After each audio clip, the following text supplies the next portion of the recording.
మందుబాబులు be alert, పైన cost bottle లోపల cheap liquor. Defence ఇతర రాష్ట్రాల మద్యం పేరుతో మోసాలు, కనిపెట్టకపోతే ఆరోగ్యం కథమే. చూడండి, మందుబాబులకు పైన చూడడానికి బలమైన బాటిల్ కానీ లోపల చీప్ లిక్కర్ మందును అమ్ముతున్నట.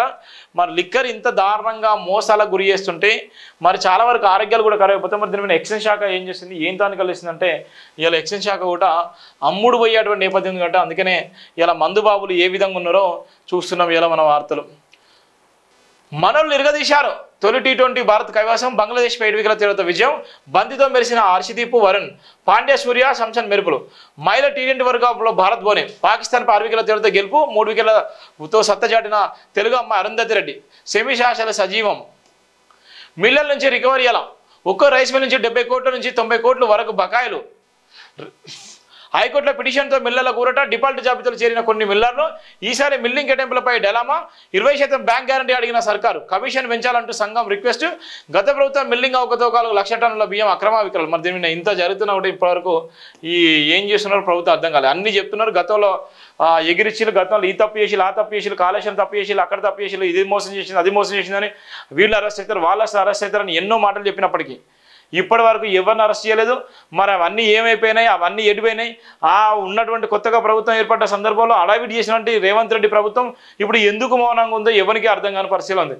ఇవాళ ఇదే రైస్ మిల్లులో అన్యాయం జరిగింది, ఇలా 100 కోట్ల రూపాయల అక్రమాలు జరిగినాయని చెప్పినటువంటి వ్యక్తులు మరి ఎందుకు వాళ్ళని అరెస్ట్ చేయలేకపోతున్నారు, ఏం చేస్తున్నారో అర్థం కాని పరిస్థితి ఉంది. గత ప్రభుత్వ హయాంలో కేటాయింపులకు అనుగుణంగా సివిల్ సప్లై కార్పొరేషన్కు బియ్యం రాకపోవడంతో కొన్ని రైస్ మిల్లులను అధికారులు బ్లాక్ లిస్టులో పెట్టారు. మిల్లింగ్ చేసిన రైతును అప్పజెప్పకుండా ఓపెన్ మార్కెట్లో అమ్ముకున్నట్టు ఆరోపణలు వచ్చాయి. దీనిపై ప్రభుత్వం పలుమార్లు నోటీసులు పంపినా సానుకూల స్పందన రాకపోవడంతో కొన్ని మిల్లులపై రెవెన్యూ రికవరీ యాక్ట్ను ప్రభుత్వం ప్రయోగించాల్సి వచ్చింది. గత ప్రభుత్వ నిర్ణయాలతో సగటున ఒక్క రైస్ మిల్లు 70 కోట్ల నుంచి 90 కోట్ల వరకు బాకీ పడిందని కార్పొరేషన్ భావిస్తుంది. వాటిని వసూలు చేసుకోవడంతో పాటు ఈసారి మిల్లింగ్ విషయాల్లో కఠినంగా వ్యవహరించాలని అనుకుంటున్నది. కానీ కొన్ని రైస్ మిల్లులు బ్లాక్ లిస్టులో వెళ్లడంతో పాటు నూతన గైడ్లైన్స్తో మిల్లింగ్ కేటాయింపులపై డైలామా నెలకొన్న నేపథ్యం. 70 కోట్లు, 70 నుంచి 90 కోట్ల రూపాయలు వాళ్ళే రైస్ను రీసైకిల్ చేసి రైస్ని అమ్ముకున్నారు.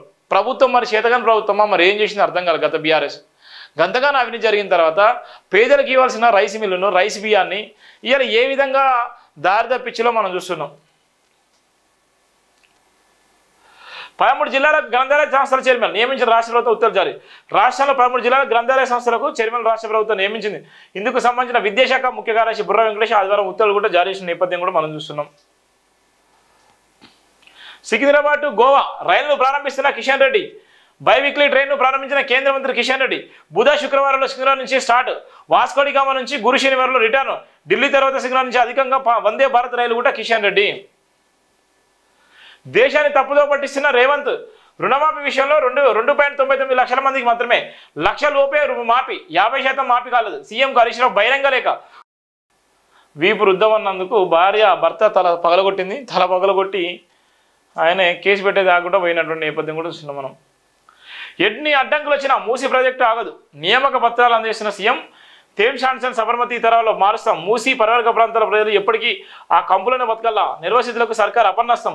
అడ్డుపడేవారు ప్రత్యామ్నాయం చూపాలి. మల్లన్న సాగర్ ప్రజలను గుర్రలతో తొక్కించి చంపింది గత ప్రభుత్వం. మోక్షాగుండ ఆలోచనలే ఆదర్శం, కాళేశ్వరం కాదు. 100 ఏళ్ల అనుభవం ఓ వైపు, 10 ఏళ్ల దుర్మార్గం మరోవైపు. సీఎం రేవంత్.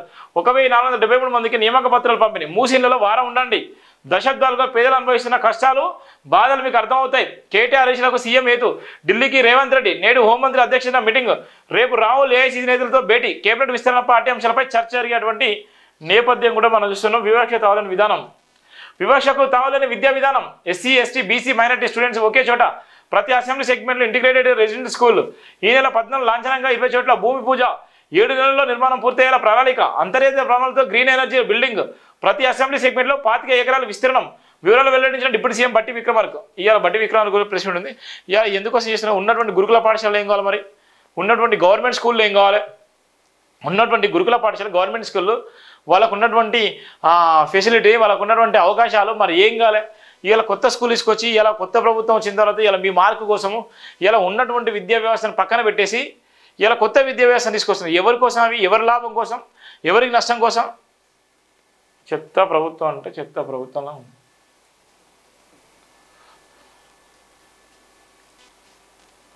ఆన్లైన్ బెట్టింగ్తో పోతున్న ప్రాణాలు. అప్పుల ఊబిలో చిక్కుని కుటుంబాలు ఆగాలు. రోజుకు 4 కొత్త యాప్స్ నిషేధం ఉన్న అమలు ఉత్తమాటే. యువకులతో పాటు ఉద్యోగులు పోలీసులో న్యూ వ్యాసనం. ఆస్తులు తాకట్టు పెట్టి అప్పులో అధిక వడ్డీకి.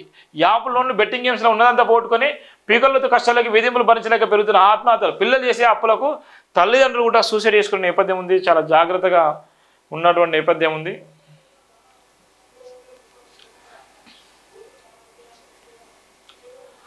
అబద్ధాల రంగనాథు. హైడ్రాది పూటకో పరిధి, రోజుకో వైఖరి. ఆది నుంచి 2 నాలుకల ధోరణి ప్రదర్శించిన కమిషనర్. మీడియా ముందు అసత్యాలు, అలవోకగా నాలుక మడత. మూసి పరిధి తమది కాదని చెప్పడం పైన అనుమానాలు. 111 జీవోపై రోజుల వ్యవధిలోనే మారిన రంగనాథ్ స్టాండ్. ఖానాపూర్లో కూల్చివేతలు, బన్వాడపై విరుద్ధ వ్యాఖ్యలు.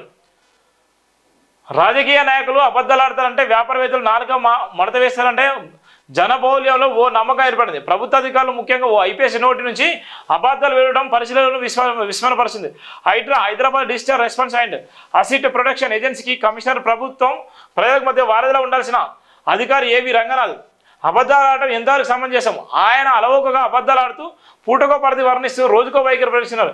ఇవేమి గాలిలో చేసి ఆరోపణలు కావు. కాంగ్రెస్ ప్రభుత్వం ఆగస్టు 19న హైడ్రాను ఏర్పాటు చేసి అధికారిక జీవో చేయకుండానికి ఒకరి ముందే రగన చేసిన తప్పటడుగుపై ఇంతవరకు ఏమాత్రం స్పందించాలనే నేపథ్యం కూడా మనం చూస్తున్నాం.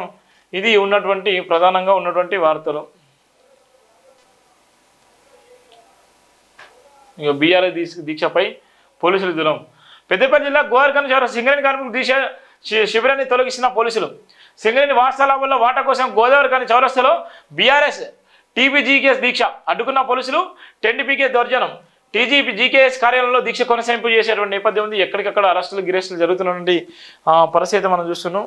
ఉన్నటువంటి భయంకర పరిస్థితులు చూస్తున్నాం. మనం ఎట్లుందో రివర్ ఫ్రంట్ సీన్ రివర్స్ అనే వార్త చూస్తున్నాం. 1,00,000 కోట్లు మూసి పాలన. దేశంలో ప్రధాన రివర్ ఫ్రంట్ ప్రాజెక్టులన్నీ అతిపెద్ద వైఫల్యాలే. నమైమి గంగే మొదలు చంపల వరకు అన్నిటిది అదే పరిస్థితి. శాస్త్రీయ ప్రణాళిక లేక ప్రాజెక్టులు ఫ్లాప్. 1000 కోట్ల నీటిపాలు. శాస్త్రీయ సర్వే సివరేజ్ ట్రీట్మెంట్ లేకుండా మూసిపోయి ముందుకు. పేద బడుగు వర్గాల ఇళ్లను కూల్చేయడంలో సర్కార్ ఆసక్తి. 1,00,000 కోట్లు దేశంలో కాదు ప్రపంచవ్యాప్తంగా ఒక రివర్ ఫ్రంట్కి ఈ స్థాయిలో బడ్జెట్ ఏ దేశం ఇంతవరకు ప్రకటించలేదు. కానీ మూసి రివర్ ఫ్రంట్ కోసం రేవంత్ సర్కార్ సిద్ధపడుతున్నది. చేదు నిజం ఏమిటంటే దేశంలో చేపట్టిన రివర్ ఫ్రంట్ ప్రాజెక్టులన్నీ అతిపెద్ద వైఫల్యంగా మిగిలిపోయాయి. 1,00,000 కోట్లు అంటే రాష్ట్ర బడ్జెట్లో సగం. ఇప్పుడు ఆ నిధులను కాంగ్రెస్ సర్కార్ నీటిపాలు చేయబోతుందా అనేటువంటి చర్చ అయితే బలంగా జరుగుతున్నటువంటి వార్తలు అయితే మనం చూస్తున్నాం. ఇది జైవిన్ దినపత్రికలను వివిధ దినపత్రికలు ఉన్నటువంటి ప్రధాన వార్తలు. జైవిన్ దినపత్రికను సబ్స్క్రైబ్ చేసుకోండి, షేర్ చేయండి, వీడియోని comment. Thank you so much. జై భీమ్.